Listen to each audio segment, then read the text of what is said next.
Hi, everyone. Welcome to another segment of Wednesdays with Wendy.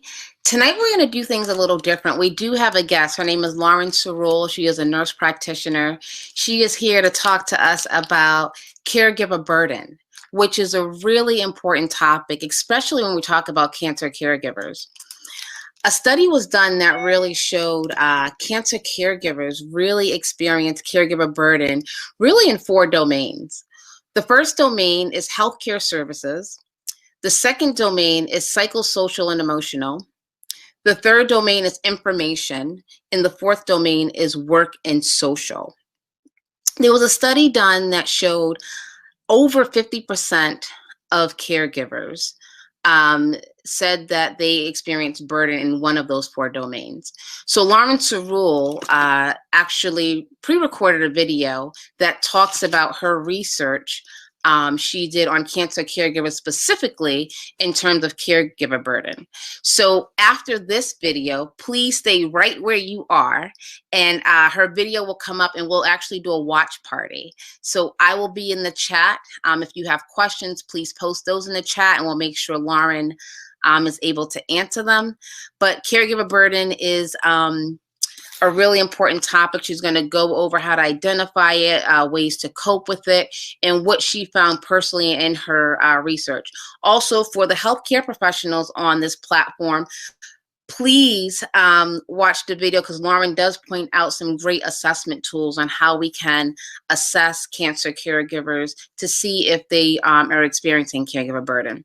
So stay where you are, and Lauren Cerule will be up next. Hi everyone, my name is Lauren. I'm a nurse practitioner. Wendy has invited me to this platform on Shape Partners to discuss more about caregiver burden. A little background about myself. I'm currently a nurse practitioner who works in the oncology setting. And before, I was working as a nurse on the inpatient unit or a hospital unit taking care of oncology patients. And what I saw firsthand was caregivers experiencing burden, experiencing distress, and that in turn affected the patients that we were directly caring for. At that time, I was getting my master's degree in nursing, and we had to write a capstone research paper and present it to our class. And I thought, this is something I want to learn more about. What are people talking about? How are we as healthcare providers measuring it? Are we measuring it? And what are we doing about it? So I wanted to talk to the group today a little bit more about it. The purpose of the discussion, I kind of wanted to be a little bit broad. I know that there are caregivers probably in the audience. There may be some healthcare workers, so I wanted to broaden the discussion so that everybody could take a clinical pearl or a piece of information and be able to integrate that to make their life a little bit better. So the first part, I wanted to define what caregiver burden is, and believe it or not, it's something that's ongoing. The definition is evolving, but the working definition I'll give you today is from the Handbook, Assessment, and Clinical Gerontology, and it defines caregiver burden as the all-encompassing challenges felt by caregivers with respect to their physical and emotional well-being, family relations, and work and financial status. I really liked this definition because it doesn't lock a caregiver into a specific relationship with the person. It also is very broad in terms of what does burden mean. It's physical, it's emotional, it ties in the work aspect of a person's life and the financial aspect. So it's pretty broad. A side note, I just wanted to say that my discussion and my research in terms of caregivers is primarily within the oncology population. I know that there are a lot of caregivers out there caring for patients with other diagnoses other than cancer, but the primary research that I did was with caregivers who were taking care of that specific population. So with that being said, there's 4.6 million people at home who are taking care of someone with a cancer diagnosis. And of that 4.6 million, 30% of those people, of those caregivers, are experiencing some sort of distress, some sort of burden. It's shown that caregivers have a higher tendency to develop depression, anxiety compared to the general population. And this is really important because what the research shows is that patients and caregivers experience this dyadic interdependence, meaning what the caregiver is experiencing, the patient's also experiencing, and vice versa. So really important for us in the healthcare team to recognize this and know that we're not just assessing the patient, but also important to assess the caregiver as well. So I want to talk a little bit about how the role of the caregiver has changed over time. And I think we first have to talk about how cancer-directed therapy has changed over time. People are living longer, they're older, so they're coming into our office, and originally we would not really be able to maybe offer any cancer-directed therapy as our standard chemotherapy approach. The risks of giving chemotherapy would outweigh the benefit. But now we have other therapies. We can dose adjust certain therapies, and we can give something called immunotherapy, which maybe some of you have heard. So we're able to now treat this older population of people, whereas before we maybe weren't. And what that means is we have patients who maybe aren't as functional. Maybe they're a little bit more frail, meaning they aren't able to fully take care of themselves. They have comorbidities or other health conditions like diabetes, high blood pressure, chronic lung diseases, that really can add a layer of complexity to someone's care and a layer of potential adverse effects and outcomes to someone's treatment course. And that's really important to identify and know going into this, because that means that we are going to have to coordinate more care between not only the oncology team itself, but with the patient's primary care provider, with their heart doctor, with their lung doctor, with this whole team that is helping to support the patient. So that has changed. We're treating people in older age, and all the sequelae of that. There's also been this shift of treating patients in the hospital to now treating patients in the infusion centers or in a clinical setting, which is great for patients in terms of being able to stay in their comfort of their own homes. But what that means is you no longer have someone just at the click of a call bell whenever there's a question or a concern or a symptom arises. What that means is the caregiver is now having to take that on. So they're staying within their primary roles. They're still the daughter, they're still the spouse, they're still the friend, the family member. But now they're taking on these new roles, such as the nurse, the PCA or the home health aide, the therapist. And then even outside of, the shifting of outpatient treatment, just being a caregiver itself, you take on new roles of helping maybe that person out with their finances, helping them out with any legal support that they need. And all these new roles, all these new responsibilities can be really overwhelming for someone. It can be a full-time job. It's shown that a caregiver takes care of a person nearly 8.3 hours a day for approximately 13.7 months on average. And that's a full-time job. And then we also have to talk about, in the setting of COVID, all the other roles a person may be taking on. They're now juggling having to be a caregiver. They're balancing working from home, homeschooling children from home, taking care of children at home. So it is really important for us to get an understanding of all the aspects of life that this person is juggling. I want to shift gears to what the research has to say about what are some of the causes of caregiver burden. And the first aspect or cause of caregiver burden I'd like to talk about is something that seems very fundamental and basic, but something that is really important. Um, Wittenberg's case study that he performed in 2017 that was published in the Clinical Journal of Oncology stresses the importance of communication for successful interactions. Again, something that seems very basic and fundamental, communication, but so very important. And what he found was that problematic communication, meaning lack of communication or a misunderstanding of communication or differing communication styles, increase burden, increase anxiety, and overall worsen quality of life. And this communication wasn't just between the healthcare team and the patient and the caregiver. It was also seen that problematic communication between patients and caregivers can increase that burden as well. So what can we as healthcare providers do in terms of communication to help decrease that burden? So clearly communicate with patients and their family members about diagnosis, about prognosis, asking what's most important to the patient. Is it treating your cancer aggressively, or is it focusing on quality of life, or is it somewhere in between?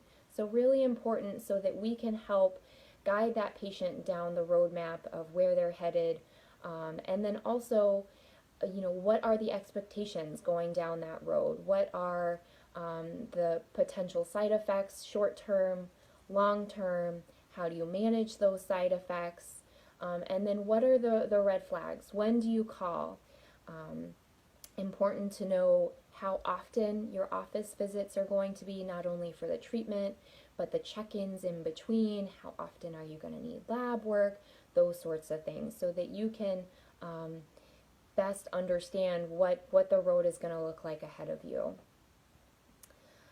It's also important for the healthcare team to not just communicate about the clinical aspect of the treatment course and the side effects, but also about other barriers that the patient and their caregivers may be experiencing in terms of financial barriers, emotional barriers, cognitive barriers, and any gaps in social support that the patient or caregiver may have. Wittenberg also identified the value of coaching caregivers in communicating to give them the confidence to advocate for themselves, for the patient that they're caring for. But also, he found that it was also important that the patient, that we coach caregivers to be able to speak up and have courageous conversations with the patient that they're taking care of, in terms of having goals of care conversations, or what's most important to them, having those difficult conversations so that you can bring those concerns and with the healthcare team so that we can help you facilitate those conversations, so that can you can have this open flowing communication, and we can address any concerns that arise, and that we can decrease that burden, we can decrease that distress, and overall improve the quality of life. There was a specific training program called the Comfort Curriculum that Wittenberg talked about that helps train nurses to coach caregivers, to encourage them to have those courageous conversations, encourage them to speak up and advocate for themselves and their cared for individual. In terms of what are the tools that people can use in the healthcare field to assess for burden, there isn't a one-size-fits-all screening tool or questionnaire. There's no standard that people are using.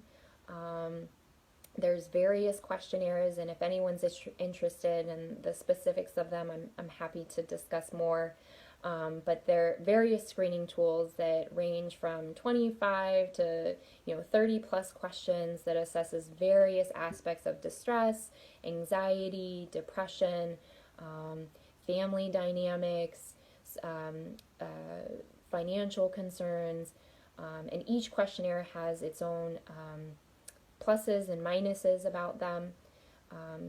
There are, so it's really important to identify who is the caregiver that you're screening, and then what's the most appropriate screening questionnaire to use. Some of the themes within the literature that I just wanted to highlight were caregivers who are able to identify the positive aspects of caregiving, or the positive aspects of their situation, were able to cope easier. They expressed less depression. They had improved overall quality of life. So it's difficult in terms of how do we assess if someone's able to identify the positive in their situation, or who is at risk for thinking and negatively about their caregiver role.